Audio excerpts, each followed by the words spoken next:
جب حج کی فرضیت ہوئی، حج فرض ہوا ہے 9 ہجری کو، 9 ہجری کو نبی پاک صلی اللہ علیہ وسلم ہجرت فرما کے جب آپ مدینہ المنورہ تشریف لے گئے تو ہجرت کا 9واں سال تھا۔ تو اس وقت اللہ رب العزت کی طرف سے یہ احکام نازل ہوئے حج کی فرضیت کے، وَلِلَّهِ عَلَى النَّاسِ حِجُّ الْبَيْتِ مَنِ اسْتَطَاعَ إِلَيْهِ سَبِيلًا۔ نبی پاک صلی اللہ علیہ وسلم نے فرمایا کہ جو شخص صاحب استطاعت ہو، صاحب استطاعت کون ہوتا ہے؟ تمام ائمہ اربع، امام احمد بن حنبل، امام مالک، امام شافعی اور امام ابو حنیفہ رضوان اللہ تعالی علی مجمعین کے نزدیک جس کے پاس اتنا مال ہو کہ وہ حج کے اخراجات برداشت کر سکے آنے جانے کے، اور اس کے بعد پھر جو اس کے اہل خانہ ہیں، گھر والے ہیں، ان کے اخراجات وہ پورے کر سکتا ہو، تو ایسے شخص پر حج فرض ہو جاتا ہے۔ ایک بات پر وہ متفق ہیں چاروں ائمہ۔ دوسری بات جس پر وہ متفق ہیں، صحت ہو، یعنی انسان اس قابل ہو کہ وہ یہ سفر کر سکتا ہو۔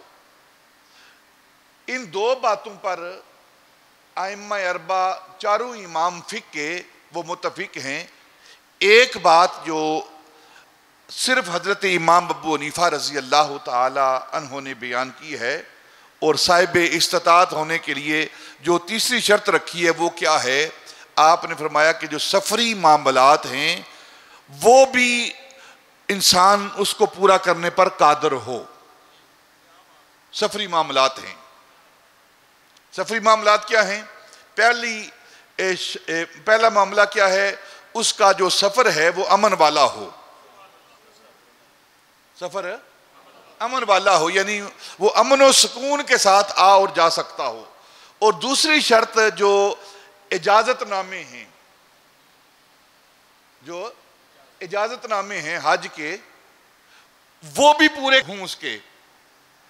دیکھیں حضرت امام ابو حنیفہ کی فراست کتنی ہے۔ ان تینوں ائمہ نے جو چیز نقل کی ہے کہ پیسے منہ سے تو بس حج کرے وہ، اور حضرت امام ابو حنیفہ آپ کا عقل، آپ کی شعور، آپ کی دور رس جو سوچ ہے، جس طرح دین اسلام قیامت تک کے لیے ہے، اسی طرح فقہ حنفی بھی قیامت تک کے لیے ہے۔ جب حضرت امام شافعی، امام احمد بن حنبل، امام مالک یہ شرائط بیان کر رہے تھے تو ان کا سارا مطمع نظر، ساری سوچ اس دور کے لیے تھی، اور حضرت امام ابو حنیفہ قیامت تک دیکھ رہے تھے ایک وقت آئے گا لوگوں کو پاسپورٹ کی ضرورت ہوگی، حج کے اجازت نامے کی ضرورت ہوگی۔ تو آپ نے اس شرط کو بھی اس کے اندر ایڈ کر دیا ہے کہ اگر حج کے پاسپورٹ اس کو مل جائیں، اگر اجازت نامہ نہیں ملتا تو اس پر حج کی فرضیت نہیں ہوتی۔ یہ حضرت امام ابو حنیفہ کا، ویسے ہی وہ امام اعظم نہیں بن گئے، یہ فوقیت ہے فقہ حنفی کی۔ اب تینوں شرائط جس کے اندر پائی جائیں وہ حج اس پر فرض ہو جاتا ہے، اور میرے آقا تاجدار مدینہ صلی اللہ علیہ وسلم نے ارشاد فرمایا کہ جس پر حج فرض ہو گیا ہے اور پھر فرض ہونے کے باوجود وہ حج نہیں کرتا، حج نہیں کرتا، تو مجھ محمد کو کوئی پرواہ نہیں کہ وہ یہودی ہو کر مرے یا نصرانی ہو کر مرے۔ اس کا کیا معنی ہے؟ اس کا مفہوم مخالف کیا ہے؟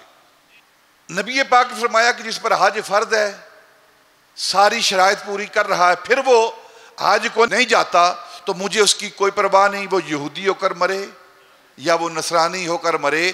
اور جو صاحب استطاعت ہوتا ہے، حج کی شرائط کو پا لیتا ہے اور پھر وہ حج کرتا ہے، تو مجھے اس کی پرواہ ہے کہ وہ مسلمان مومن ہو کر مرے۔